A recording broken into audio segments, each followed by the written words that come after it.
Bonjour tout le monde, ici Monsieur Orlan pour le podcast La Geste d'Orlan.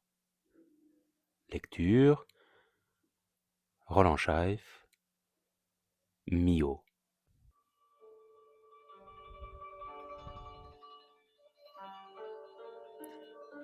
De quel arbre en fleurs, je ne sais, mais quel parfum. Je l'ai rencontré à l'université.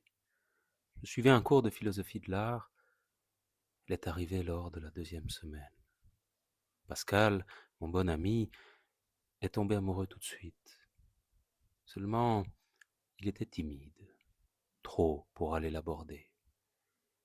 Allez, allez, vas-y, elle est toute seule. Attends, mais qu'est-ce que je lui dis, moi? Eh, enfin, je sais pas, tu te présentes, tu proposes tes notes de cours, un truc du genre, quoi. Et si elle refuse?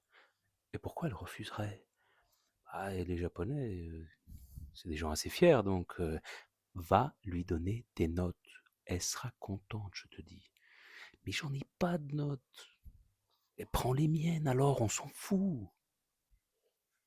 Comme il ne voulait rien entendre, c'est moi qui l'ai abordé. Et tout à fait entre nous, il valait mieux vu à quel point il faisait le couillon. Je crois que t'as manqué le premier cours, et je me suis dit que ça t'intéresserait d'avoir quelques notes pour rattraper ton retard. Elle avait accepté avec plaisir, plaisir d'autant plus marqué qu'elle venait d'arriver en Belgique et qu'elle se sentait bien seule, loin de son Japon natal. Elle était belle, tout particulièrement sa longue chevelure noire qu'elle ramenait en une unique natte tressée.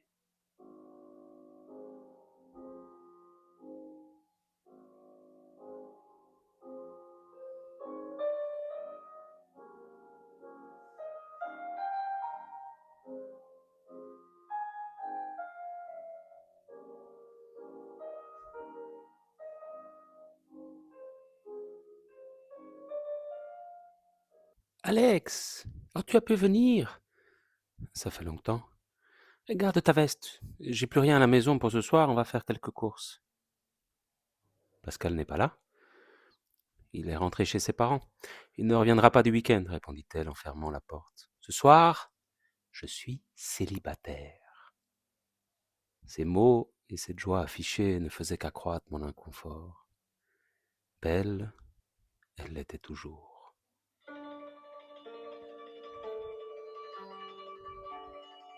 Viens, allons voir la neige jusqu'à nous ensevelir.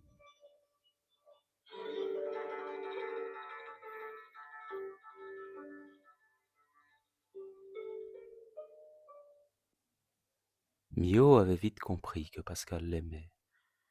Mais c'est seulement après plusieurs mois qu'il avait enfin eu le courage de sauter le pas. Avant ça, il m'avait fallu le convaincre. La première fois, cela s'était passé vers la fin du premier quadrille, un peu avant Noël. Nous nous baladions tous les trois lorsque, curieux, j'avais demandé: Vous fêtez Noël au Japon? Bien sûr, il y a moins de décorations qu'ici, mais ce qui compte, c'est d'être avec les gens qu'on aime. Cette année, je serai seul. Mais bon, on ne peut pas tout avoir dans la vie. Je suis ici et c'est très bien, m'avait-elle répondu en souriant. Ce n'est pas trop dur d'être loin de ton pays, était intervenu Pascal. Un peu, mais ça va. Je peux joindre mes parents quand je veux, et puis ma mère m'a envoyé un colis par la poste. Il devrait arriver bientôt. Et toi, tu as prévu d'envoyer quelque chose, avais-je demandé à mon tour, une idée derrière la tête. Oui, pour ma mère, j'ai opté pour de la dentelle de Bruges. J'espère que ça lui fera plaisir. Pour mon père, un assortiment de bière belge. L'alcool, ça marche toujours avec les hommes. N'est-ce pas les garçons? Elle avait conclu ses propos par une bise à chacun avant de nous laisser sur la grande place et retrouver son cote. C'est en la regardant s'éloigner que je demandai à Pascal s'il avait compris. Compris quoi? Elle a prévu d'envoyer un cadeau à sa mère et à son père. Tu comprends ce que ça signifie quand même? Elle n'a pas de sœur? Mais enfin, elle n'a pas de copain, Pascal. Voilà ce que ça veut dire. Ah, ah oui, j'avais pas vu les choses comme ça, moi. T'en es sûr? Vu la manière dont elle m'avait regardé lorsqu'elle nous avait confessé être seule pour les fêtes de fin d'année, j'en étais certain.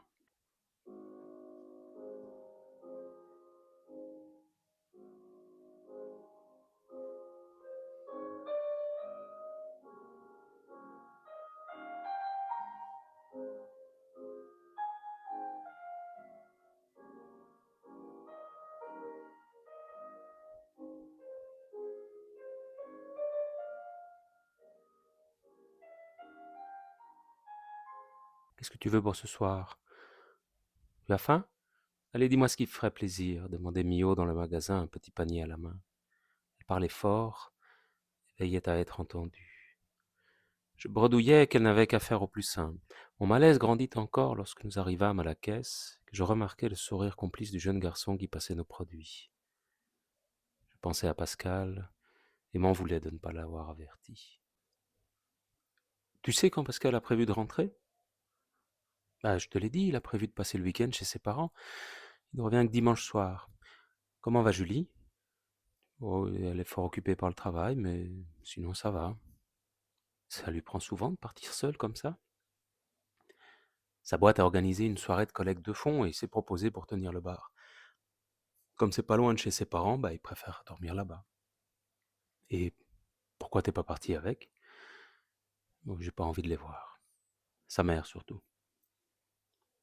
Mais pourquoi? Ce sont des gens vulgaires. Je connaissais Pascal depuis des années. Ses parents m'avaient toujours paru gentils et accueillants, heureux de recevoir. Mio s'expliqua. Lorsqu'on a trouvé notre appartement, ils sont venus pour nous aider à nous y installer. Le soir de la crémaillère, quand j'ai ouvert la porte pour les accueillir, sa mère apportait une brosse à toilette. Devant ma surprise, elle poursuivit. Elle m'a donné la brosse à toilette, en m'expliquant qu'elle avait spécialement pensé à nous lorsqu'elle avait trouvé cette brosse. Trouvé? Trouvé. Elle était très fière avec ça. En venant chez nous, ils sont passés à Louvain-la-Neuve pour prendre la sœur de Pascal, et... et... et... et c'est devant un cote près des poubelles que sa mère nous a dit avoir trouvé la brosse. Mais non. Si. Mais on peut pas faire ça. Et... mais il t'a fait quoi? Je l'ai remercié avant de cacher cette monstruosité, puis je l'ai jeté une fois qu'ils sont partis. Tu comprends pourquoi je ne veux plus trop aller chez eux.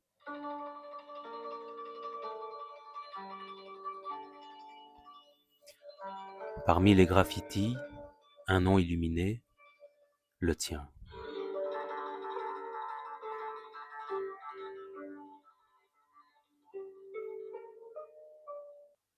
Mio et Pascal se sont mis ensemble.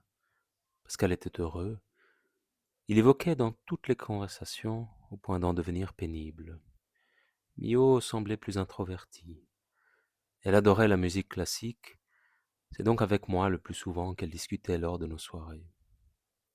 J'adore Brahms. Tu sais que j'ai eu de la chance d'écouter son deuxième concerto pour piano lorsque je suis rentré l'année passée. C'était incroyable. Le concert se déroulait le soir même de mon arrivée et j'ai eu à peine le temps de descendre de l'avion pour me rendre au concert. J'étais crevé, mais dès les premières notes, j'ai retrouvé toute mon énergie. Elle parlait beaucoup de musique. Ce qu'elle aimait le plus, c'était aller à des concerts pour retrouver un goût des temps anciens. Pascal n'était pas sensible aux sonorités prisées par Mio et avait en horreur le cérémonial qui entourait les salles de spectacle.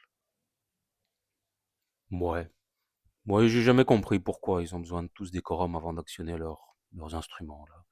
Je sais pas, je trouve que c'est bête. Ils pourraient commencer directement. Au lieu de ça, ils arrivent habillés en pingouin, ils saluent à tour de bras, se font des politesses, des petites courbettes par-ci, par-là, puis ils s'asseyent et restent devant leur piano, les yeux fermés. Avant de commencer, toujours les yeux fermés. Très important, les yeux fermés. Et au moyen de grands gestes, voilà, comme ça, à bouger leurs bras de gauche à droite, et puis de droite à gauche, quoi, hein. Voilà, c'est très intelligent. Non, franchement, je sais pas ce que vous trouvez à ça. Ce n'était pas méchanceté de sa part, mais je demande tout de même pourquoi il devait nous asticoter de la sorte. Tu n'y connais rien, mon petit Débeu, répliqua-t-elle en riant fort et en lui tapotant l'épaule. N'est-ce pas Alex qu'il est à côté de la plaque? Ouais, c'est pas grave. J'ai l'habitude, tu sais. Julie n'aime pas beaucoup la musique non plus. C'est une passion que je vis en solitaire. C'est pourquoi je suis toujours heureux de trouver quelqu'un avec qui partager cette passion. Et après un santé consacré aux passions de chacun, nous avions repris nos discussions respectives dans les rires et la joie de se trouver entre amis. Les mois passèrent, et le couple semblait plus lié que jamais. Un soir, pourtant, alors qu'il était question de Robert Schumann, il avait été dit ceci. J'ai écouté son concerto pour piano, il est magnifique. On y sent tout le combat interne de Schumann entre exaltation de la vie et mélancolie. En fait, j'ai lu que sa femme s'est battue pour que sa musique soit enfin reconnue. Et, à propos, tu savais qu'elle avait directement inspiré la musique de son mari? Non? Comment ça? Je lui expliquai qu'il est en effet possible d'entendre le prénom Clara dans le thème principal de l'œuvre, et que Schumann a repris la même tonalité de la mineur qu'avait utilisée sa femme lorsqu'elle a composé son propre concerto. Elle a composé, c'est vrai? Je savais pas. Pas du tout. Je pensais seulement que c'était une grande pianiste. Non, non. Oh, elle a laissé plusieurs œuvres assez chouettes. Son concerto pour piano, par exemple. Et quand tu écoutes l'intermezzo de Schumann, tu peux entendre une sorte de jeu entre le piano soliste et les violoncelles. C'est repris du concerto de sa femme. On retrouve dans la Romance, c'est le deuxième mouvement, un dialogue entre le piano et un violoncelle. C'est très joli, hein. Attends, mais je vais te faire écouter.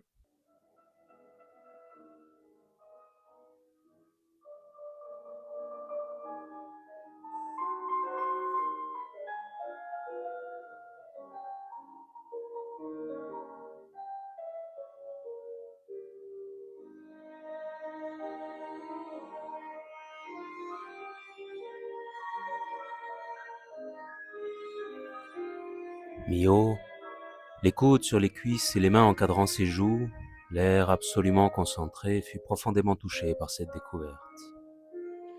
Lorsque le violoncelle fit son apparition et qu'on entendait en même temps cette ravissante pluie de notes qui tombait du piano, elle ne put contrôler son émotion. On dirait le chant d'un amour impossible, deux amants qui s'appellent sans pouvoir se répondre. C'est beau, mais se redressant soudainement vers moi, après avoir effacé toute trace d'émotion, elle m'avait remercié pour la découverte en affectant un sourire de façade. Il était l'heure de rentrer. Elle avait appelé Pascal pour la raccompagner. Alors que je les suivais au pas de la porte, elle est revenue sur la force de caractère de Clara Wieck et nous dit à tous les deux son admiration de voir cette femme rester fidèle à son mari décédé sa vie entière.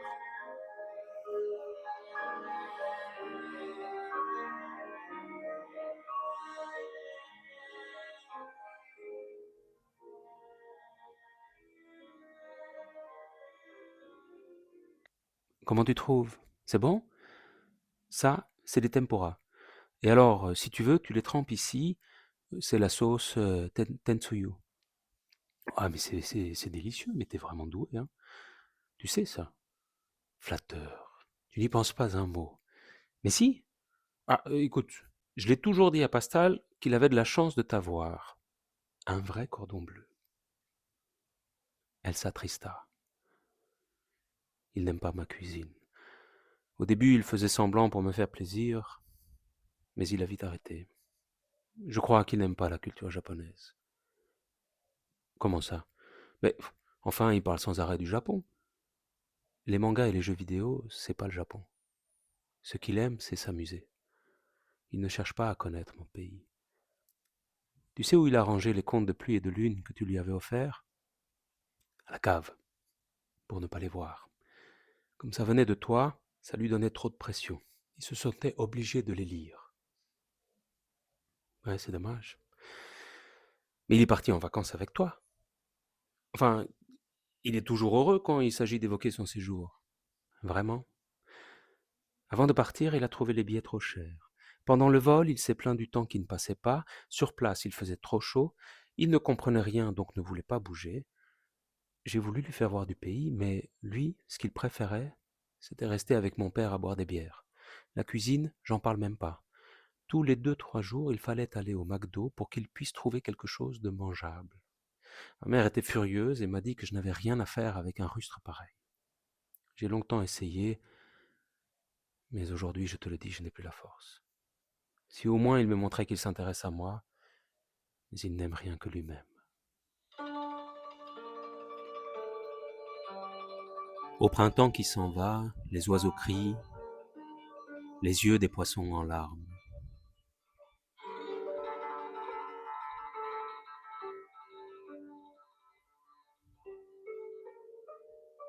J'ai poursuivi mes études par un doctorat. Pascal et Mio entraient dans la vie active. Un premier cycle de désillusion fit son apparition. Peu de temps après leur installation dans la capitale, Pascal réalisa qu'il ne pourrait jamais obtenir le travail de ses rêves. Il avait d'abord pensé intégrer un musée ou une salle d'exposition en vogue, mais les mois se succédèrent et l'attente se prolongea sans résultat. Il passait désormais ses journées avachies sur le canapé devant le téléviseur, manette en main. Mio eut plus de chance. Grâce à une connaissance familiale, elle intégra comme secrétaire une grande compagnie japonaise. Pascal me raconta alors que le couple connaissait ses premiers conflits. Rejetant sa frustration sur Mio, il refusait tout compromis. Mais putain, je fais que ça, envoyer des CV. J'ai pas de réponse.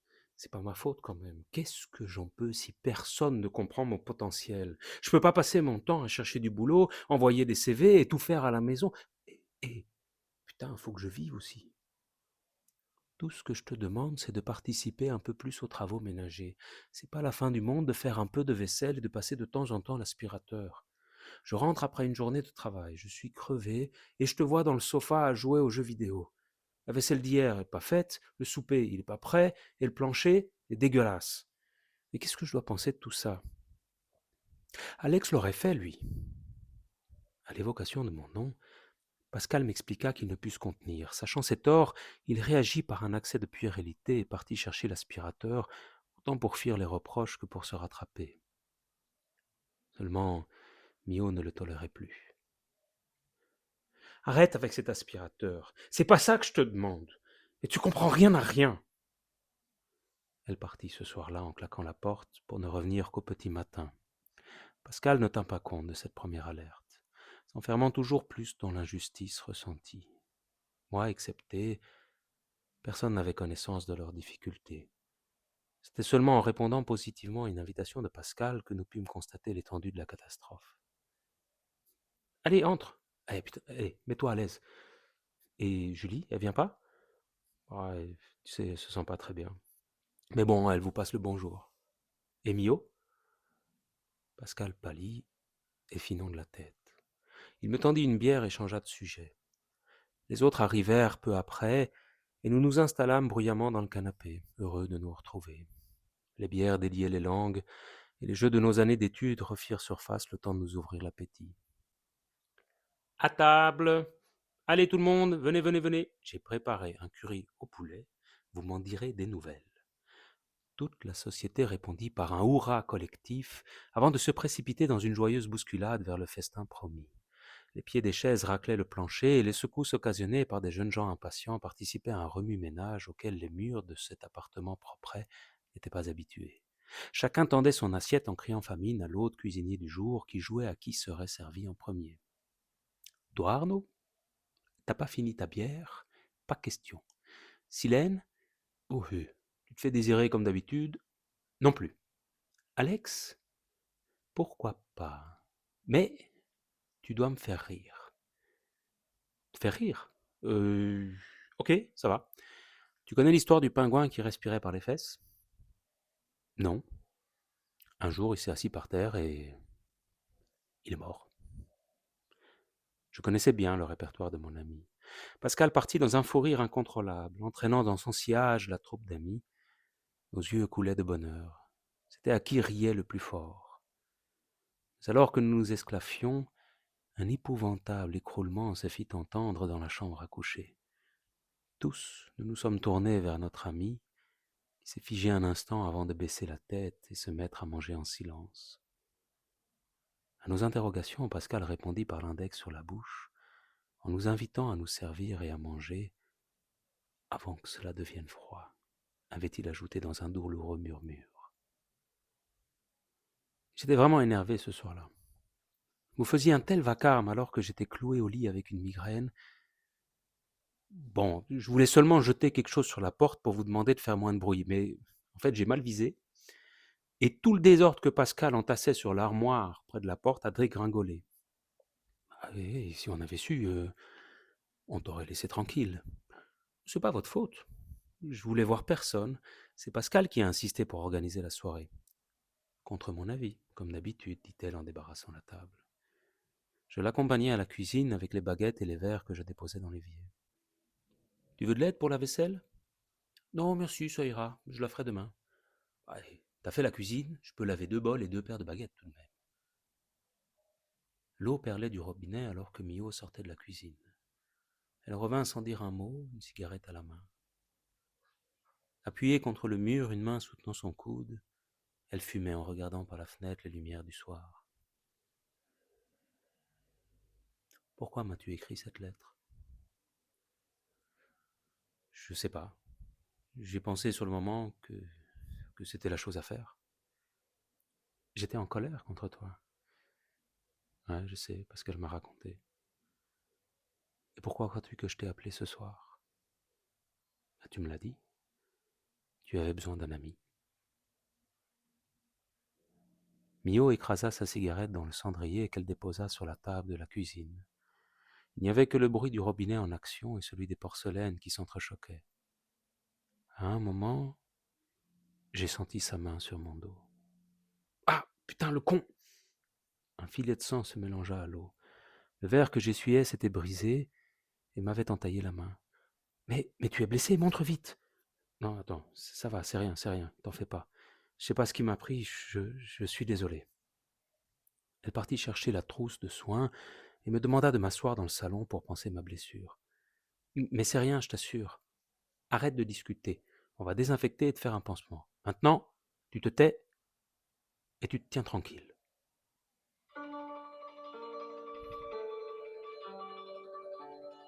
Avec des jeunes feuilles, j'aimerais essuyer vos gouttes de larmes.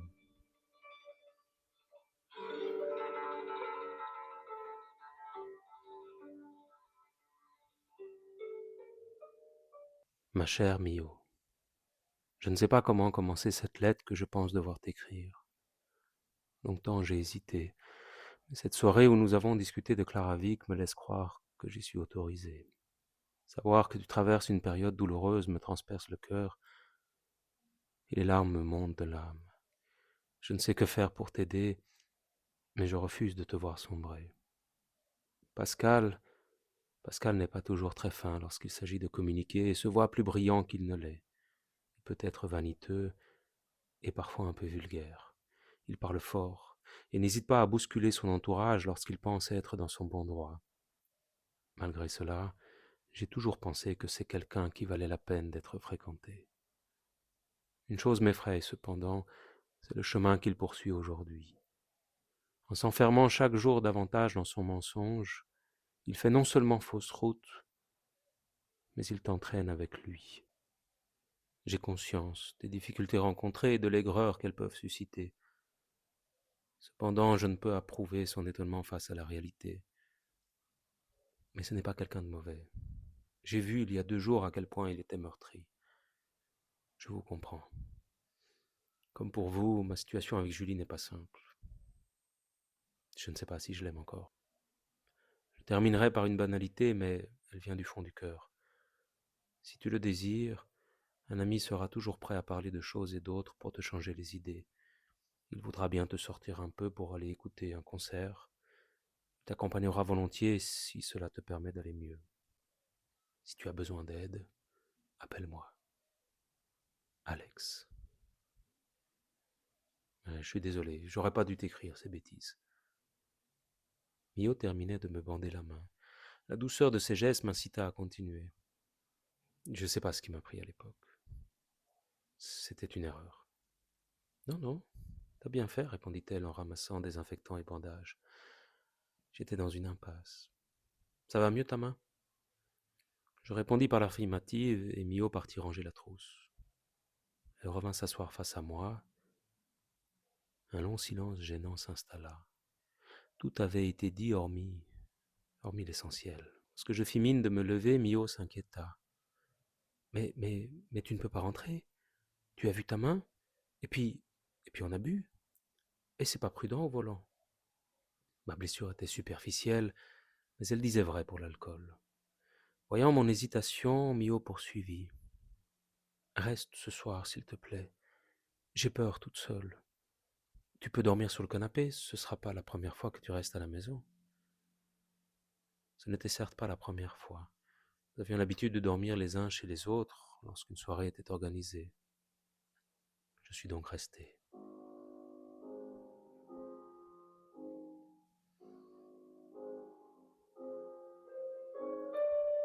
Soir de printemps, de bougie en bougie, la flamme se transmet.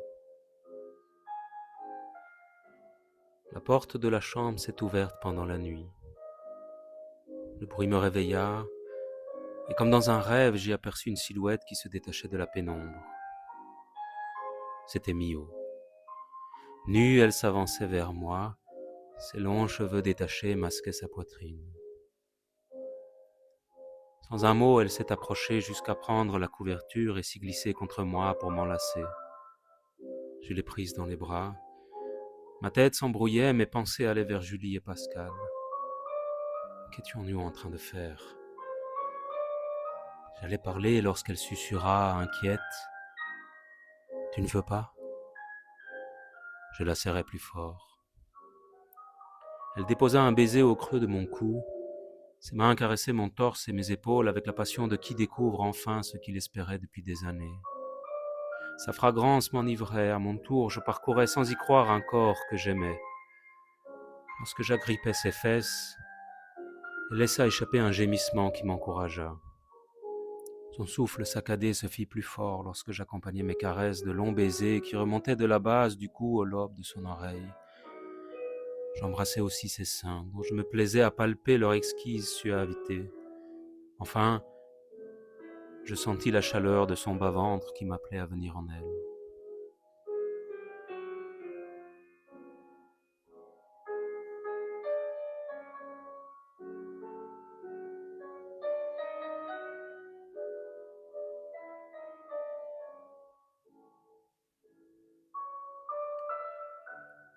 Au petit matin, je me suis levé et sans un mot, je me suis habillé pour quitter l'appartement. Qu'adviendra-t-il de cette nuit? Arrivé à ma voiture, je me tournai une dernière fois et je la vis qui me regardait par la fenêtre.